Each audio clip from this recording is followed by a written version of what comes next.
नमस्ते विद्यार्थी मित्रों, श्री संजय प्राथमिक माध्यमिक शाला केशोद डाती सुधा।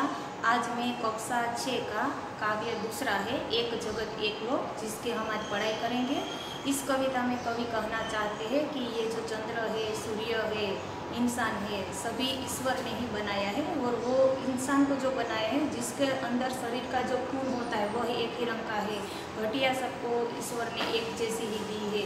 इसीलिए इस कविता में कवि कहना चाहते हैं कि हम हिल मिलकर रहना चाहिए, दूसरों की बुराई नहीं करनी चाहिए, विश्व बंधुत्व की भावना है वो हमारे अंदर रखनी चाहिए और हमें हर्ष भरे गाने गाने चाहिए। ऐसे कवि कहना चाहते हैं कि एक जगत एक लोक, सबका है एक मान और हम सभी एक ही है, ऐसा हमें सबको बताना है। और कवि कहते हैं कि हम हिल मिलकर रहेंगे तो हमारा देश है वो बहुत आगे निकल जाएगा। तो आज मैं आपको इसमें एक हर्ष भरा गाना भी दिखाऊंगी, सुनाऊंगी और उसे आप ध्यान से देखना। उसमें बहुत ही छोटे छोटे बच्चे हैं, बड़े हैं, कितने खुशी से वो 15 अगस्त का दिन है और हमारा कल्चर जो होता है अलग अलग राज्य के, वो सब दिखा रहे हैं, सब हिल मिलकर देख रहे हैं। तो ऐसी ही खुशी हमें है देखनी है और हम सबको इसी तरह से रहना है। तो चलो अब हम काव्य को पढ़ते हैं। नमस्ते विद्यार्थी मित्रों, आज हम कक्षा 6 उसकी कविता दूसरी है एक जगत एक लोक, उसकी हम आज पढ़ाई करेंगे। तो पहले हम देखते हैं कि कवि ने इस कविता के बारे में हमें क्या समझाना चाहा है।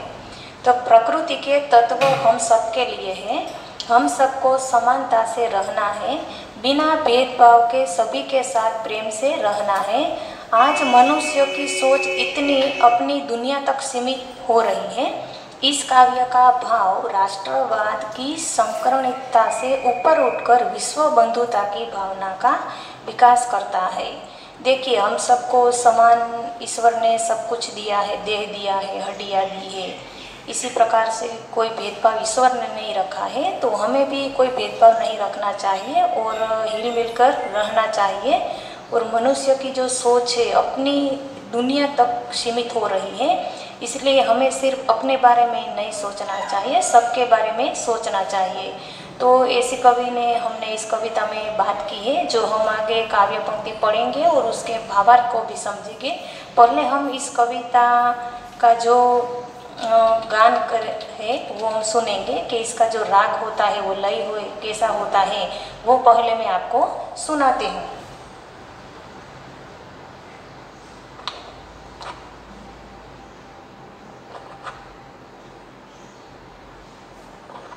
कविता सुनिए।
चलो विद्यार्थी मित्रों, अभी आपने इस गाने को सुना, कविता को सुना, बहुत ही अच्छा था। इसका राग था, जो लय था, बहुत ही सुंदर था।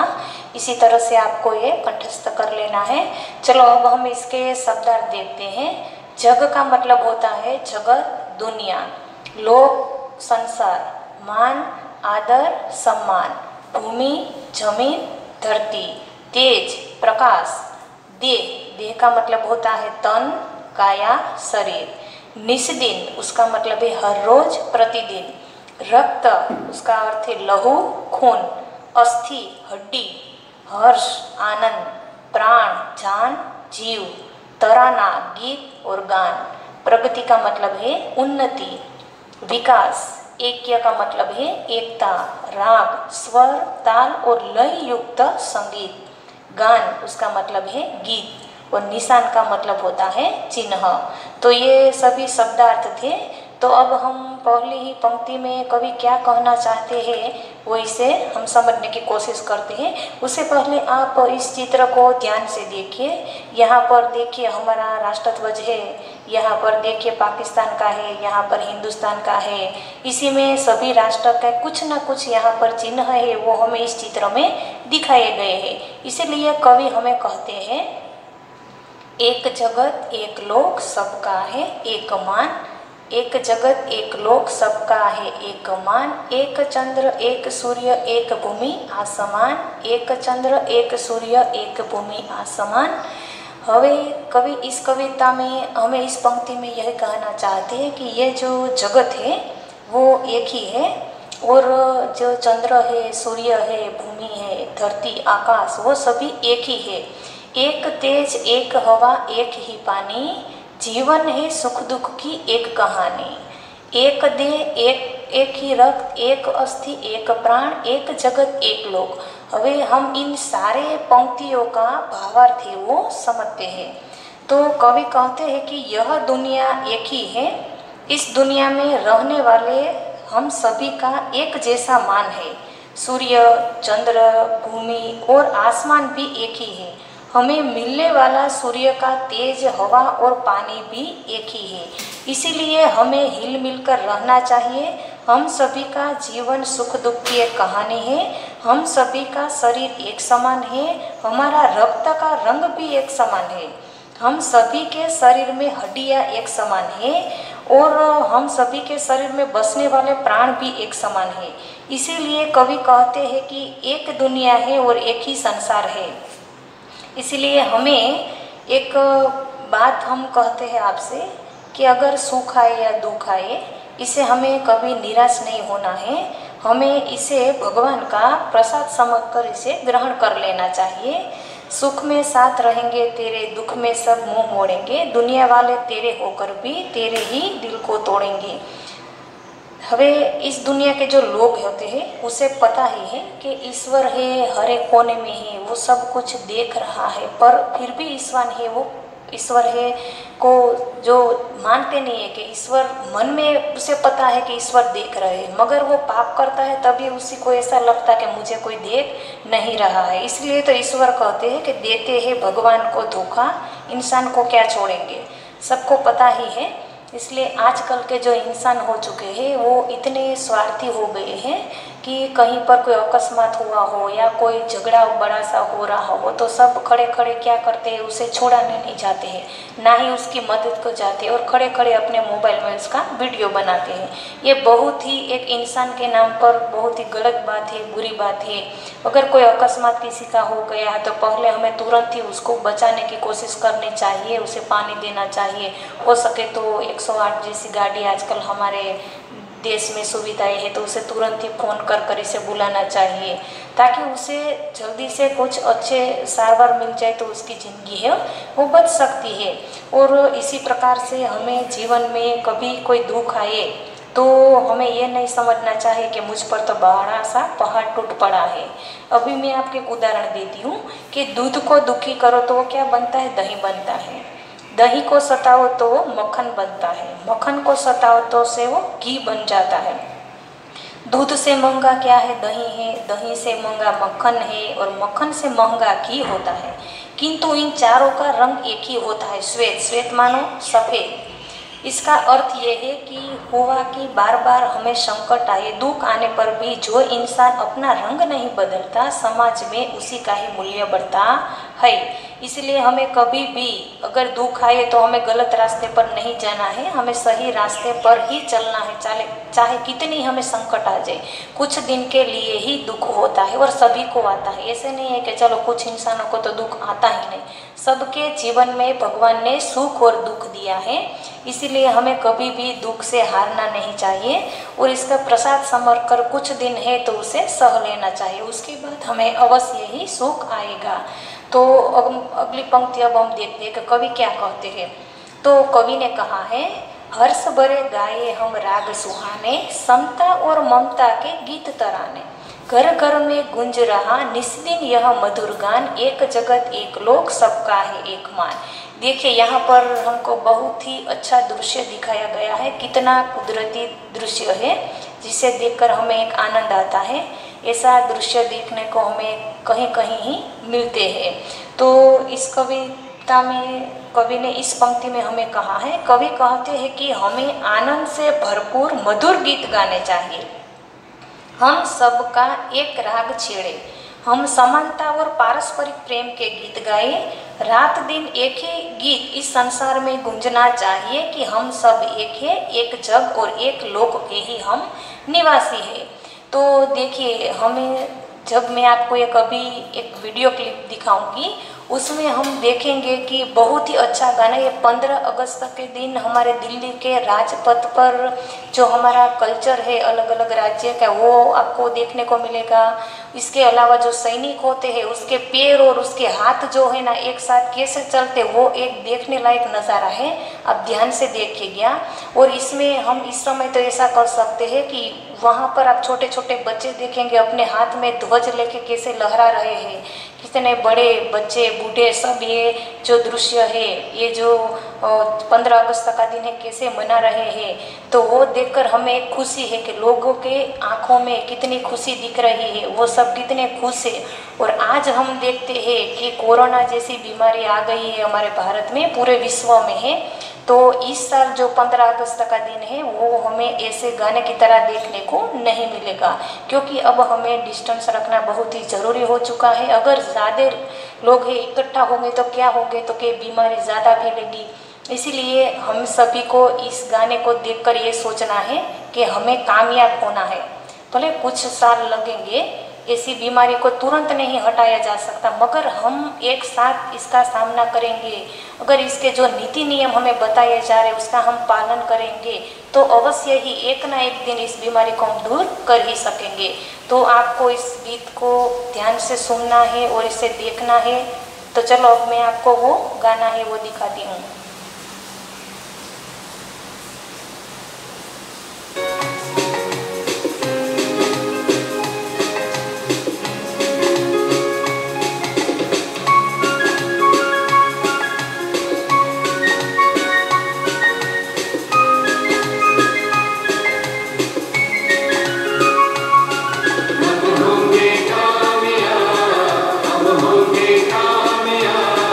हम होंगे कामयाब,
तो हमने अभी गाना सुना है कि हम होंगे कामयाब। कवि ने ऐसे ही गीत और गाने हमें गाने को कहा है कि हमें हर पल कामयाब होने को सोचना है, कि हम एक ना एक दिन हम कोई भी कार्य कर रहे हैं, अगर हमें सफलता नहीं मिल रही है तो हमें निराश नहीं होना है, हमें यही सोचना है कि हम एक दिन कामयाब ज़रूर होंगे। इसलिए तो कवि ने कहा है कि हम चलेंगे साथ साथ, डाल हाथों में हाथ, हम चलेंगे साथ साथ एक दिन, मन में है विश्वास, पूरा है विश्वास, हम होंगे कामयाब एक दिन। अगर हम साथ मिलकर कोई कार्य करेंगे तो हमें सफलता अवश्य मिलेगी। आज देखिए, ये कोरोना जैसी बीमारी है तो किसी एक इंसान से हम इसे मिटा नहीं सकते। सभी को सोचना चाहिए कि हम डिस्टेंस रखेंगे, हम अपने हाथ है वो साबुन से, सैनिटाइजर से साफ करेंगे और किसी के लोगों को छुएंगे नहीं, उसे दूर से नमस्कार करके ही हम उसका स्वागत करेंगे। अगर सभी देशवासी अगर ऐसा काम करेंगे तो हमें कामयाबी ज़रूर मिलेगी। और कवि की भी यही इच्छा है कि हम सब साथ मिलकर रहें और इस जगत को है, इस लोक को है, विश्व में हम अपना भारत देश का नाम बनाएंगे। हमारा देश और विश्व में बहुत ही प्रसिद्ध है, तो हम अपने देश को और ही आगे लेकर जाएंगे। तो चलो अब मैं आपको इसके बाद में जो तीसरी पंक्ति आती है, राष्ट्र में एक ही कर्म हमारा, प्रगति न्याय मानवता धर्म हमारा, हिल मिल के लहराए विश्व शांति का निशान, एक जगत एक लोक सबका है एक मान। अब देखिए, आपको यहाँ पर चित्र में दिखाई दे रहे हैं सभी धर्म के लोग यहाँ पर है। आपको देखिए, यहाँ पर ख्रिस्ती धर्म का है, हिंदू का है, मुस्लिम का है। यहाँ पर लोग जो है वो अलग अलग राज्य को भी हमें दिखाया गया है। वो हमें कवि इसके पंक्ति में हमें क्या कहना चाहते हैं कि सभी राष्ट्रों में एकता का भाव लाना हमारा कर्तव्य है। हम सब मिलकर प्रगति करें और सबके साथ न्याय हो, मानव धर्म की रक्षा हो, यही हमारा धर्म बने। हम सबको मिलकर विश्व शांति का निशान लहराना है। हम सभी के लिए यह एक ही दुनिया और एक ही संसार है। कवि कह रहे कि हमारा जो पहला कर्तव्य है वो हमें निभाना चाहिए। दरेक जो भारत का नागरिक है वो अपना कर्तव्य प्रामाणिकता और निष्ठा से निभाएगा तो कोई भी काम नामुमकिन नहीं, सब कुछ मुमकिन हो सकता है। और हिल मिलकर रहना है हम सभी को, तभी हमारे देश की प्रगति होगी। हमें ना ही किसी की बुराई करनी है कि ये इसका बुरा हो तो अच्छा हो, नहीं, ऐसा नहीं सोचना है। हम सभी जो हमारे देश के राज्य है और इसमें कोई परेशानी हो तो हमें, आपको पता है कि कोई न कोई रूप से सभी अपनी तरह से मदद करते हैं। कोई कपड़े देते हैं, कोई अनाज भेजते हैं, कोई रुपयों की मदद करते हैं। तो ये हमारा पहला कर्तव्य है कि हमारे पास कुछ है, हमने, भगवान ने हमें कुछ पैसे आदि दिए हैं और ये कोरोना जैसी बीमारी में किसी को सहायता चाहिए तो हमें चलकर कहना चाहिए कि ये लीजिए, आपको इतने पैसे। कितने फिल्मी स्टार है जिसने करोड़ों रुपये का दान किया है। ये बहुत ही अच्छी बात है कि भगवान ने उसे इतने पैसे दिए हैं। तो आज जब हमारे देश को पैसों की ज़रूरत है तो इन सब फिल्म स्टारों ने इसको दान किया, तो हमें उसको भी एक सही मायने में नागरिक कहते हैं कि भले वो स्टार भी है मगर आज उसने अपना पहला नागरिक का जो कर्तव्य था वो निभाया है। और हमें हिल मिलकर रहना है। हम हिल मिलकर रहेंगे तो हमारे देश में काफ़ी शांति रहेगी और हम सबको विश्व शांति का निशान लहराना है। और दुनिया है वो एक ही है, भगवान ने ही ये दुनिया बनाई है, भगवान ने कोई ही भेदभाव नहीं रखे हैं। आजकल हम, आप सभी को पता है कि जब हम पाठशाला में पढ़ने आते हैं तो यूनिफॉर्म क्यों रखा गया? क्योंकि जो गरीब घर का लड़का है या पैसे वाले बड़े घर का, अमीर घर का जो लड़का है, उन दोनों में गरीब घर के लड़के को ये ना लगे कि भाई मेरे कपड़े तो कितने गंदे हैं, मैं स्कूल पढ़ाई करने नहीं जाऊंगा, मेरे पास अच्छे कपड़े नहीं हैं। और बड़े घर का लड़का होगा वो तो हर रोज़ नए नए कपड़े पहन कर आएगा, तो जो गरीब घर का लड़का है उसे पढ़ाई में मन ज़्यादा नहीं लगेगा, क्योंकि वो पूरा दिन यही सोचेगा कि मेरे पास ऐसे कपड़े नहीं हैं। घर जाकर अपने माता पिता को भी कहेगा कि मुझे अच्छे अच्छे कपड़े ले दो, मेरे दोस्त हैं वो सभी अच्छे कपड़े पहन कर आते हैं। तो उसके माता पिता भी ये सोचेंगे कब क्या किया जाए, उसको पढ़ाना भी जरूरी है। इसीलिए ऐसे भेदभाव बच्चों के दिमाग में ना आए, इसीलिए सभी स्कूलों में एक यूनिफॉर्म रखा गया है। बड़े घर का लड़का होगा तो वो भी यूनिफॉर्म पहन कर आएगा, अगर गरीब घर का लड़का होगा तो वो भी यूनिफॉर्म पहन कर आएगा, ताकि हमारे देश में एकता है वो बनाए रहे, भेदभाव की जो भावना है वो दूर हो सके और सभी बच्चे एक ही जगह पर एक ही अध्यापक है वो पढ़ाते हैं और सभी पढ़ेंगे, तो इसमें हमें एकता नज़र आती है। तो ऐसे ही सोच हमें रखनी चाहिए कि सभी हिल मिल कर रहे, सभी का हम भला करें, अच्छा करें, तभी हमारा देश है वो आगे आ सकेगा। तो मैंने अभी आपको ये जो कविता सुनाई है इसका भावार्थ आपको बताया है, तो आपको इसे कंठस्थ कर लेना है और ये परीक्षा में भी पूछा जाएगा। और आप अपना ख्याल रखें, अपने परिवार का भी रखें। इसलिए क्या होगा तो कि बिना वजह के हम बाहर नहीं निकलेंगे तो हमें कोई रोग है वो हमारे पास आ नहीं सकता है। इसलिए आप अपना ख्याल रखें, घर पर पढ़ाई करें। Thank you.